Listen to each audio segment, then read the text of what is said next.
ซัดเข้าไปเบิ่งภาพช้าเนาะจังหวะนี้เล็งแล้วก็ซัดคักแล้วก็ซัดเข้าไป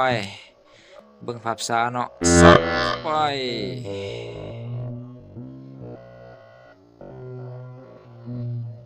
เรียบร้อยเด้อตัวนี้เด้อ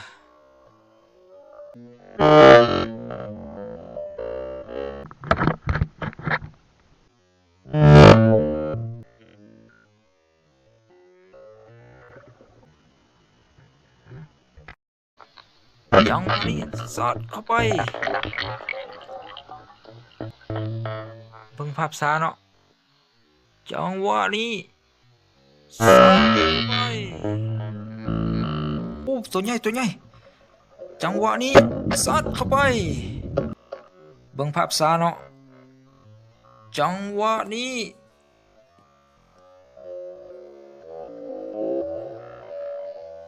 ซัดเข้าไป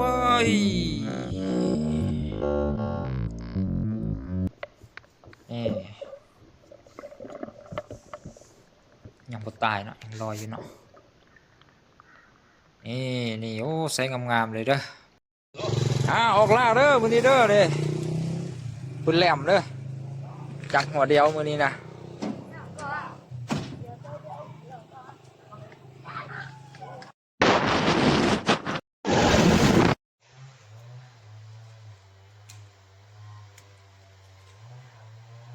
เด้อผักสะเมกงามๆเลยเด้อนี่ผ่านใหญ่เพิ่นกำลังเด็ดเนาะนี่เอาไปกับปลาเด้อนี่โอ้งามขนาดเลยอ่อนๆเลยงามเลยอู้นก็มีเด้ออู้นบางลายเนาะ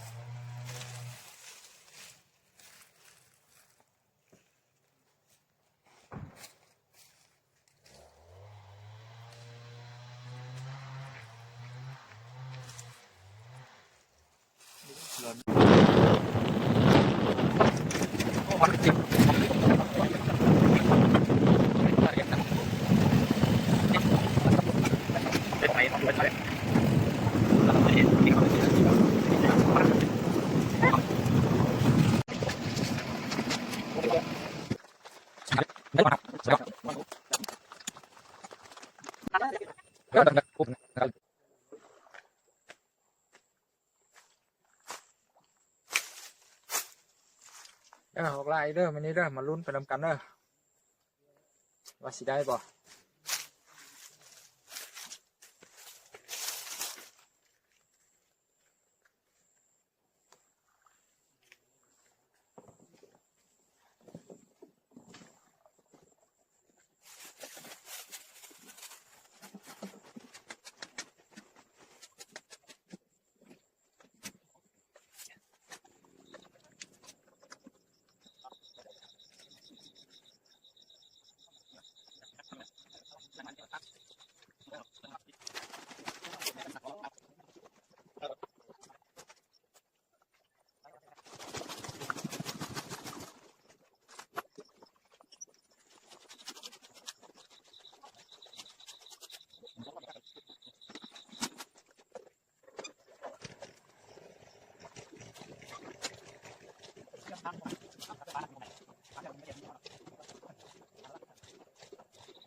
โอ้เกือบเนาะโอ้บางทีนี่ฟ้าแห้งเนาะเกือบลืมโทรศัพท์เลยเนาะ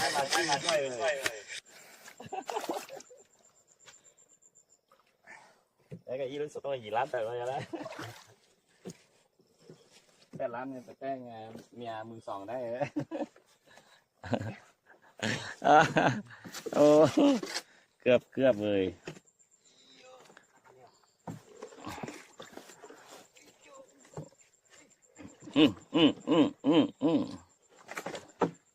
nhưng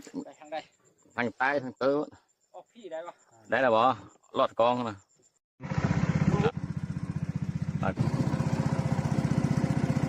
ô tay cày thế là khắp nhà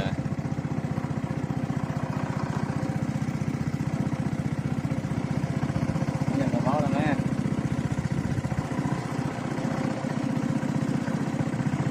giờ phát đấy thấy rồi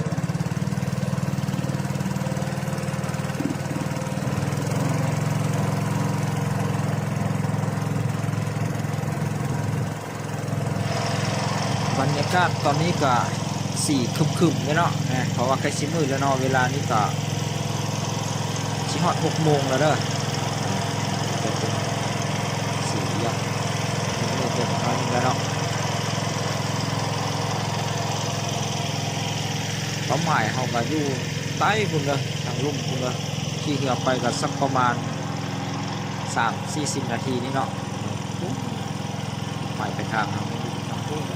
ไปเรือพุ่นแล้วน้ำตอนนี้ก็เป็นสีดำเลยแล้วเนาะเพราะว่าใกล้จะมืดแล้วเนาะไปเป็นสีดำเงาเลยเนาะ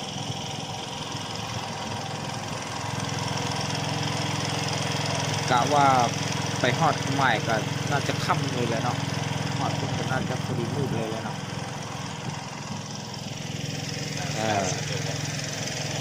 วันนี้กับน้ำลงหลายเติบแล้วเนาะประมาณ 2-3 เมตรแล้วเนาะ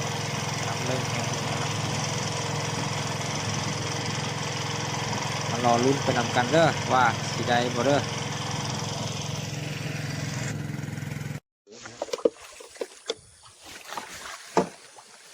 มาฮอดใหม่แล้วเด้อ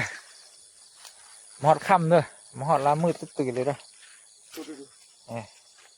มาฮอดแล้วก็จะได้เกียมดำเลยแล้วเนาะเพราะว่ามืดเลยเลยเด้เนาะ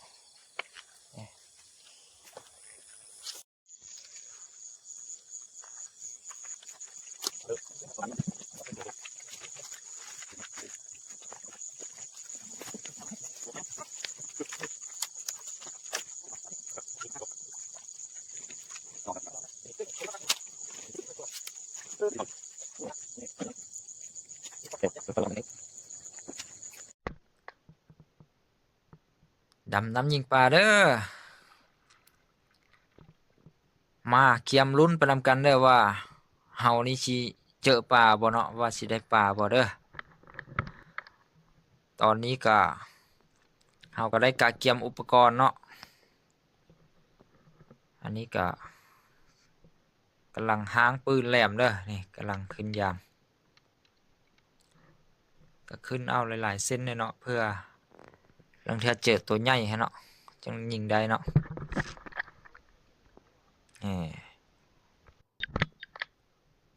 อันนี้ก็เป็นคล้องที่เราใส่ปลาเด้อตัวนี้นะ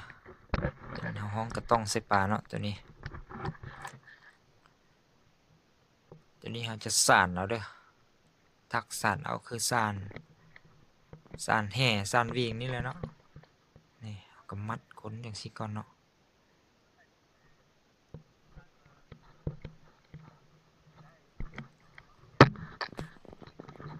มัดแน่นเขากับพายเนาะพายพาดเสบ้านี่เนาะแล้วก็มัดคาดแอวอีกเท่านึงเนาะ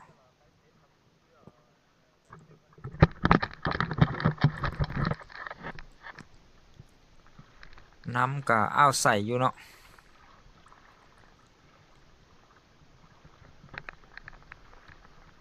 อากาศเย็นขนาดเด้อโอ้ยามนี้ก็เขายามหนาวแล้วเนาะเย็นขนาดเลยเด้อ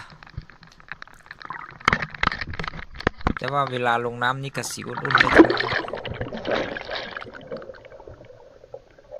จังหวะนี้เขาก็ได้มุดลงไปแล้วเนาะลงไปพื้นน้ำพุ่นแล้วเนาะแถวนี้นี่ตื้นเนอะแถวนี้นี่มองประมาณเพียงบ่าเพียงหัวนี่เนาะแถ อันนี้ก็อันนี้เป็นตอหญ้าเนาะที่เห็นเป็นตอมะรดปนแปดอยู่นี่มันตอหญ้าเด้อที่ว่า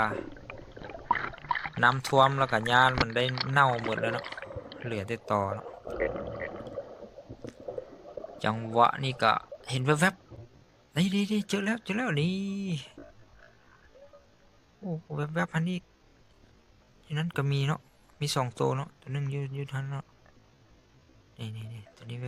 บจังหวะนี้เราก็ได้เล็งแล้วก็ซัดเข้าไปเบิ่งภาพช้าเนาะจังหวะนี้เล็งแล้วก็ซัดเข้าไป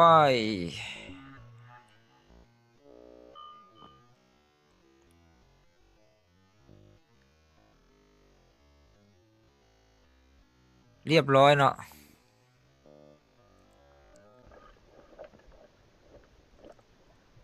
จังหวะนี้เราก็หันมาเจอปลาคอน้อยเนาะไปแล้วเนาะหันยิงปลานิลแล้วก็ง่วงมาเจอปลาคอน้อยตัวนึงเนาะสำดำพานี่แหละเนาะก็ได้ลอยออกไปละนี่ตัวนี้ก็บ่ใหญ่ปานใดเนาะประมาณสัก3-4 ขีดนี่เด้อตัวนี้เด้อว่านี่เขามุดลงไปแล้วก็เจอปลาพอดีเนาะนี่เป็นปลานิลเด้ออยู่แบบบอนเกี้ยงๆเลยเนาะนี่นอนอยู่แบบนิ่งๆเลยเนาะเขาก็ได้หาจังหวะเนาะจังหวะนี้แหละเขาก็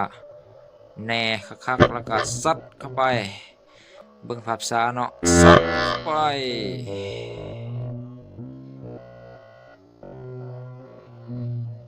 เรียบร้อยเด้อตัวนี้เด้อ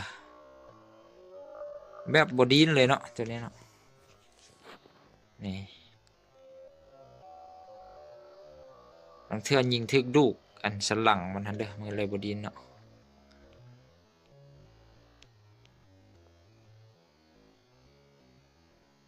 ซัดเข้าไปแล้วแบบอยู่แบบนิ่งๆเลยเนาะ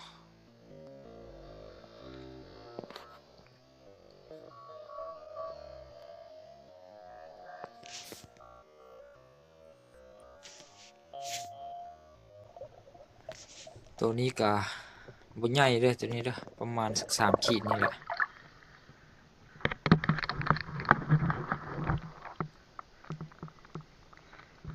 พอดีปิงเลยเด้อ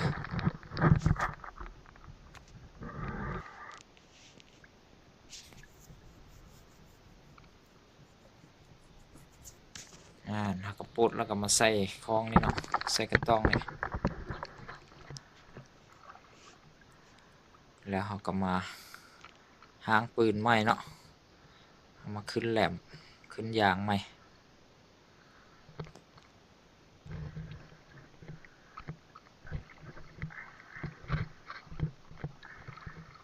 น้ำนี่กับบ่เย็นปานเลยเด้อในน้ำนี่เด้อแต่ว่าเวลาเขาขึ้นมานี่โอ้เย็นขนาดเลยเด้อขึ้นมานี่ตอนดำน้ำนี่กับบ่เย็นปานใดแต่เวลาขึ้นมานี่พอเย็นขนาดจังหวะนี้เขาก็มุดลงไปอีกไหมเนาะซอกตามขอนไม้แล้วก็ตามมันปัญญานี่เนาะ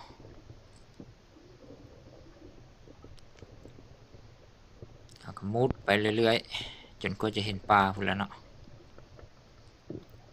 ก็มีมักหินเด้อดิเป็นก้อนหินเนาะก้อนหินมาลงโค้งเคงเนี่ยเนาะ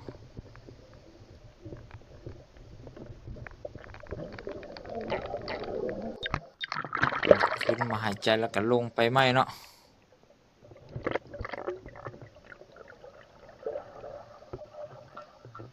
มุดไปเรื่อยๆจังหวะนี้เจอโอ้เจอเป็นลูกปลาข้อเนาะโอ้เป็นปลาสะโดน้อยเนาะตัวนี้เนาะสำดำพานี่แหละเนาะแล้วก็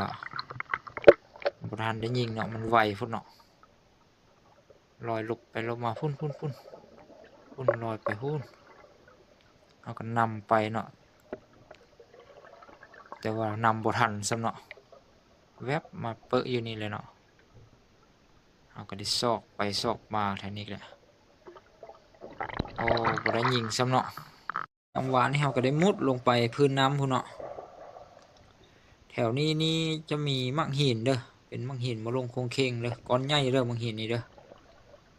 แล้วก็มีต้นยาเนาะเห็นจะเป็นตอมรดปอดแปดได้แล้วก็เป็นง่ามางองมาแง่งอะไรนี้เลยเนาะเราก็ได้ซ่ออยู่ตามมันหญ้านี่แหละเนาะเพราะว่าปลามันมักจะมาซนดีอยู่นำอันง่ามไม่น้อยนี่เด้อหรือว่าอยู่นำก้อนหินนี่เนาะนี่เจอแล้วเห็นอยู่อันพุ่นเนาะอยู่ในกองอันต้นไม้น้อยนี่เนาะเราก็ได้ซอกจังหวะเขาอีกเนาะจังหวะนี้เขาก็ได้มุนเข้าไปเลยเนาะจังหวะนี้แหละเขาก็เล็งแล้วก็ซัดเข้าไปเบิ่งภาพซ้าเนาะจังหวะนี้เล็งข้าก่อนซัดเข้าไป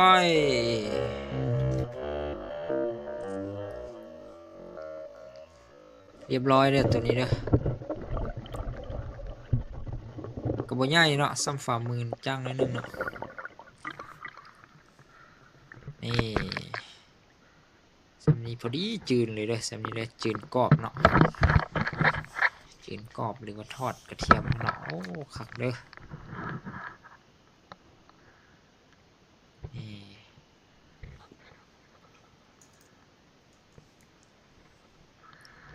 เอากระปดออกแล้วก็มาใส่กระต้องทันไว้เนาะนี่ใส่กระต้องนี้แล้วก็เอากมาเกียมห้างไม้เนาะขึ้นแหลมไหม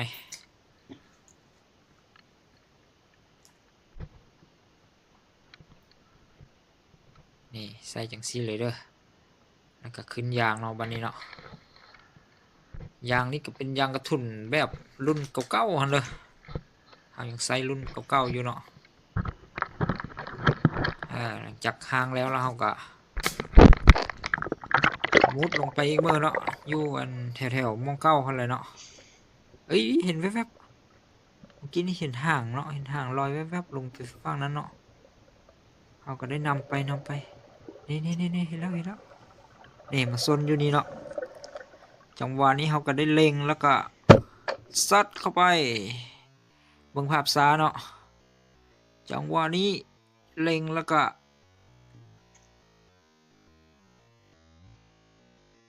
จังหวะนี้ซัดเข้าไป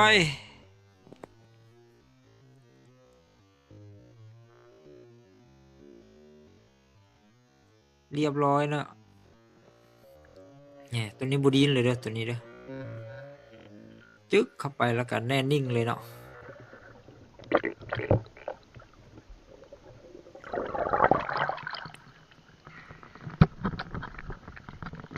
นี่งามๆเลยเด้อ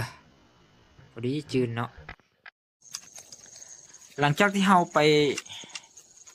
ดำน้ำมุดยิงปลาหันบนหนึ่งเนาะขึ้นมาแล้วเราก็มาสุ่มไฟเนาะสุ่มไฟไว้แล้วเราก็มาตัดไม้ปิ้งเนาะตัดไม้ปิ้งแล้วก็จะไปครัวปลาเพื่อจะมาปิ้งเนาะตอนนี้เราก็ได้ครัวปลาเด้อเฮ็ดจังซี่เลยเนาะไวๆเลยเนาะปุ๊บปั๊บจังซี่เลยเนาะหลังจากที่เราครัวปลาเรียบร้อยแล้วเราก็นีบใส่ไม้ปิ้งจังซี่เลยเด้อเด้เราก็มัดจุบจับจังซี่แล้วก็ทาเกลือแป้งนัวเนาะเกลือใส่แป้งนัวใส่แล้วก็ราดสุดซาดจังซี่เลยเด้อได้แล้วก็ประมาณนี้เนาะนี่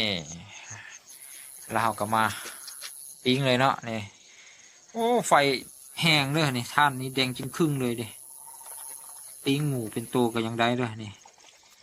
ท่านแห้งขนาดเนาะคาดว่าปิ้งมื้อนึงก็น่าจะสุกแล้วเนาะ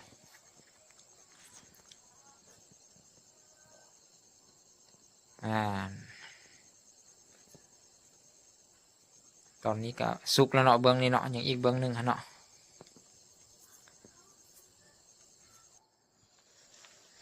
ตอนนี้ก็สุกเรียบร้อยแล้วเนาะเขาก็ได้มาหั่ง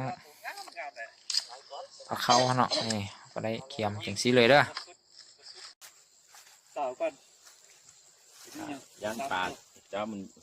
จะยินเมื่อเรากินบ่แซ่บเย็นแล้วเด้นี่นะถ้าผมโดนคันหูว่าโดนคนนี้ค่อยอาจจะง่ายฮะแล้วจริงไหม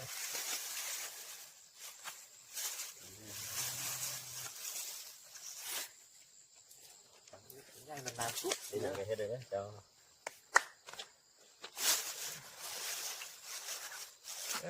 ผักงามๆเลย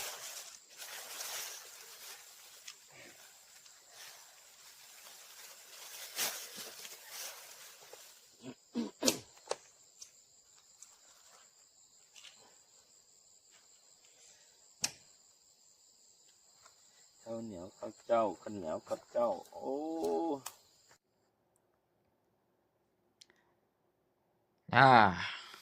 หลังจากเอาหางเขาแล้วก็เกียมมะเร็งเลยแล้วนี่มีแจ้วเลยเนาะนี่เนาะอันนี้มีผักกงผักกาดเลยเด้อก็จะมีผักสมิกที่เราเก็บ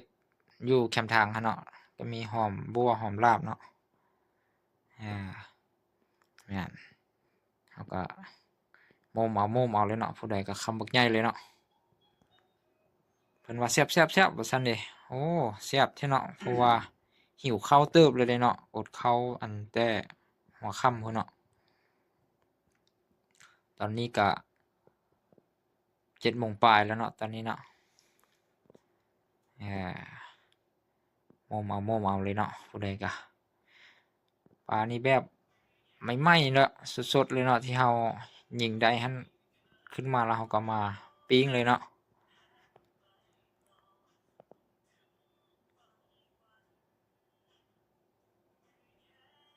โมมเอาเลยมาแซ่บ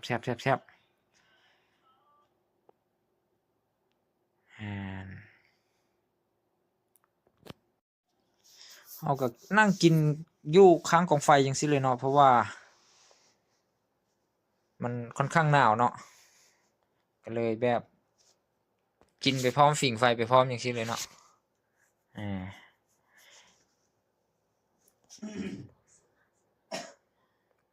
กินไปกินมาในพานใหญ่เพิ่นก็ว่าโอ้อิ่มละว่าซั่นเด้พอละเพิ่นว่านะแต่ว่าเฮายังบ่พอเนาะเฮายังลุยต่ออีกเนาะกำลังแซ่บอยู่เลยว่าซั่นเด้เสียดายเนาะก็คุยเอาจังซี่เลยเนาะ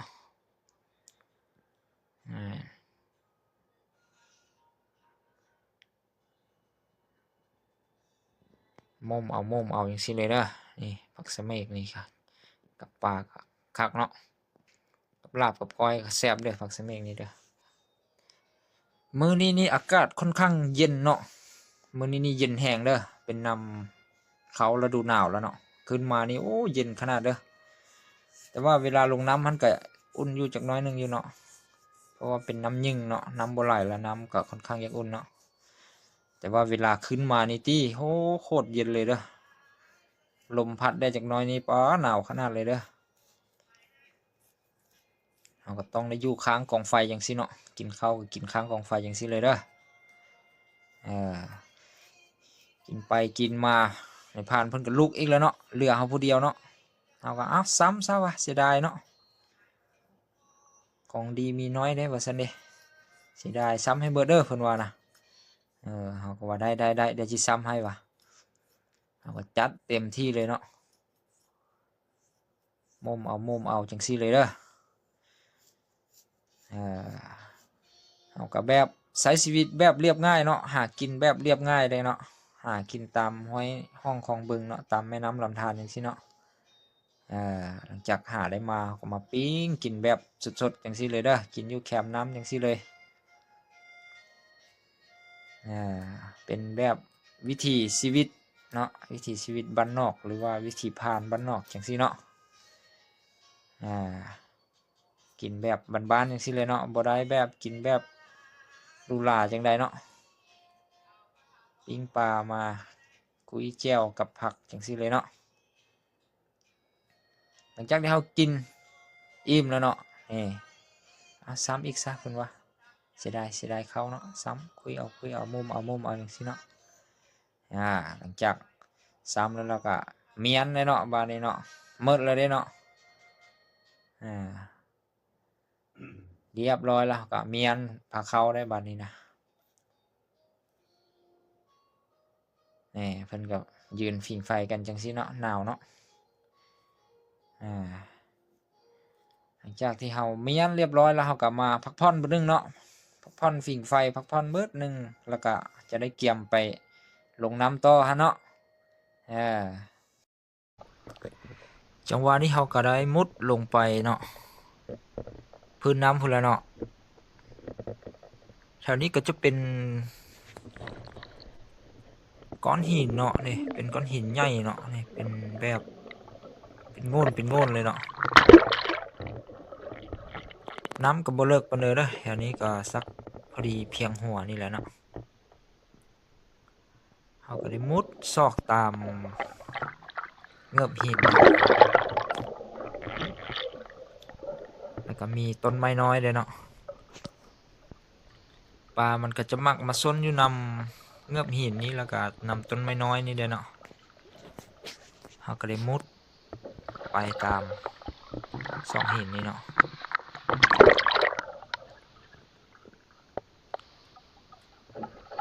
จังหวะนี้เขาก็มุดไปเรื่อยๆเลยเนาะจนกว่าจะเห็นปลาเขาเนาะเห็นแล้วเห็นแวบๆจังหวะนี้โอ้ตัวใหญ่อุ้ยโอ้ไปจอยเลยเนาะลอยแวบไปทางนาพุ่นเลยเนาะ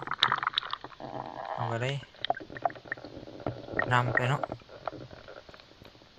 วันนี้นี่น้ำบ่เลิกเด้อบ่ริบหัวซะนะเพียงเอิกนี่เด้อ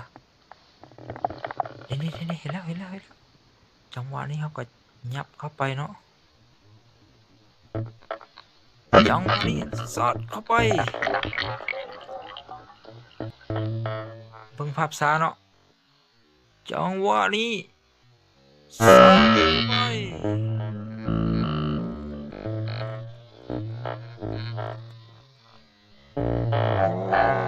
ไปพุ่นเนาะ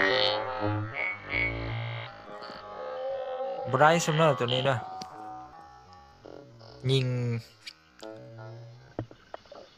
ยิงสแลบเนาะโอ้พุ่นลอยไปว่างๆลงลุ่มพุ่นเลยเนาะ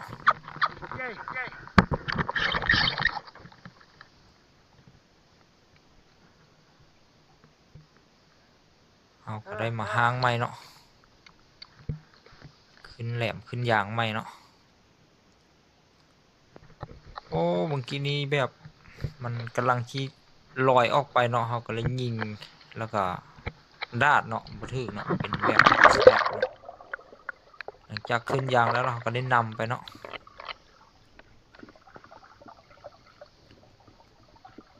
นำไปซอกแล้วเนาะว่าสิไปหยุดอยู่บนใดบนหนึ่งวะเนาะหรือว่าเข้าในซอกหินไปแล้ววะเนาะเอาก็ได้นำไปเรื่อยๆเนาะ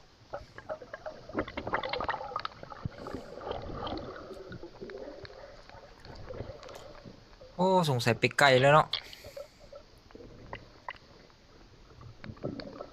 บ่เห็นวีแววเลยเนาะจังหวะนี้เขาก็มุดมาตามก้อนหินนี่แหละเนาะก็มีต้นไม้น้อยเลยเนาะนี่มีต้นไม้น้อยเลยมุดไปเรื่อยๆจนกว่าจะเห็นปลาเขาแล้วเนาะจังหวะนี้ก็ลงเลิกกว่าเก่าจังหวะนี้เจอแล้วจังหวะนี้แหละซัดเข้าไปเบิ่งภาพช้าเนาะจังหวะนี้ซัดเข้าไป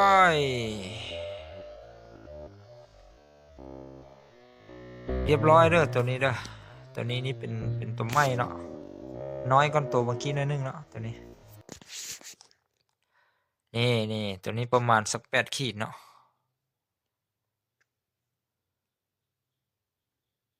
นี่ไซส์งามๆเลยเด้อตัวนี้เด้อตัวนี้นี่ก็โอ้ปิงคักเด้อประมาณ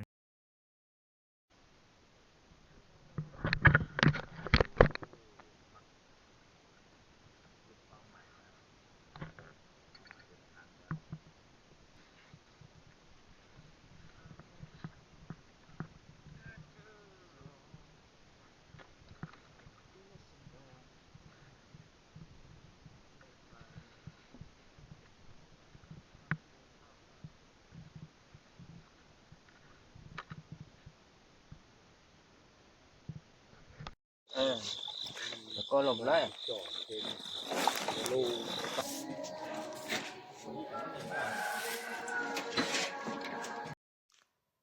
ได้สำนี้เด้อผลงานเฮาคืนนี้นะ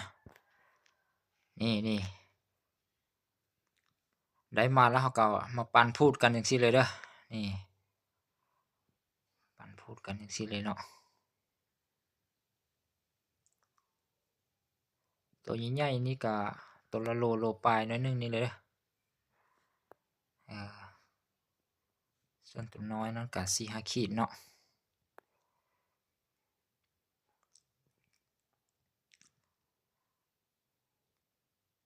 ก็พอได้อยู่ได้กินอยู่เด้อ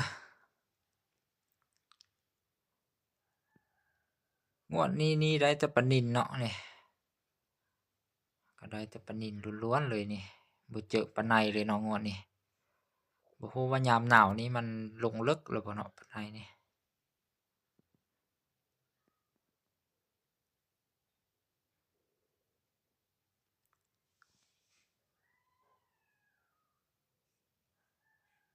ปลาซ้ำนี่ก็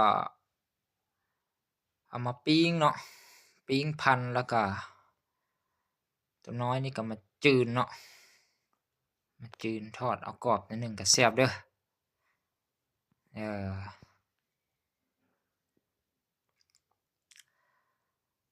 ปันกันแล้วก็ได้ประมาณผู้หนึ่ง7-8 โลนี่แหละเนาะก็บ่ได้หลายแฮงเนาะพอดีกินอยู่กุมอยู่ 2-3 มื้อเนาะ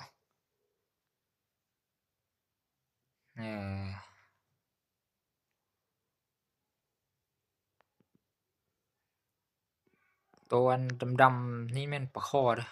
ได้ปลาข้อตัวหนึ่งเนาะใหญ่เติมเนาะตัวนั้นก็ปลาข้อเกือบโลนี่แหละเนาะหลังจากที่เฮาปั่นพูดแล้วเนาะแบ่งเป็นกองจังซี่แล้วก็เก็บไผเก็บลาวแล้วเนาะบัดนี้เนาะซอกแนวมาใส่เนาะนี่เพิ่นก็ได้เอาสามมาใส่เนาะเฮาก็ยังไปซอกถงอยู่เนาะซอกเอาถุงยางมาสู้เนาะ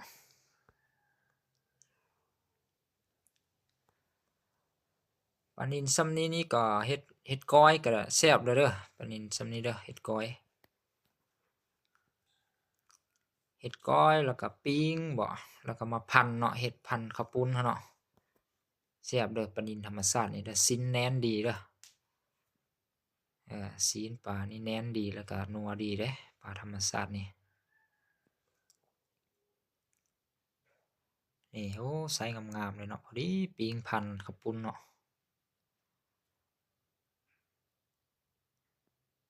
ส่วนหลายเฮาก็มักเฮ็ดปิ้งแล้วก็มาพันข้าวปุ้นเท่านั้นแหละเนาะผู้ใดรู้ว่าเฮ็ดเมนูใดแซ่บก็คอมเมนต์เข้ามาเด้อนี่เฮาก็ได้เก็บใส่ถุงไผถุงลาวเลยเนาะเก็บใส่จังซี่เลยเนาะสุดท้ายนี้ก็ฝากกดใจกดไลค์กดแชร์เด้อเนาะก็อย่าลืมกดติดตามเด้อเนาะขอขอบใจ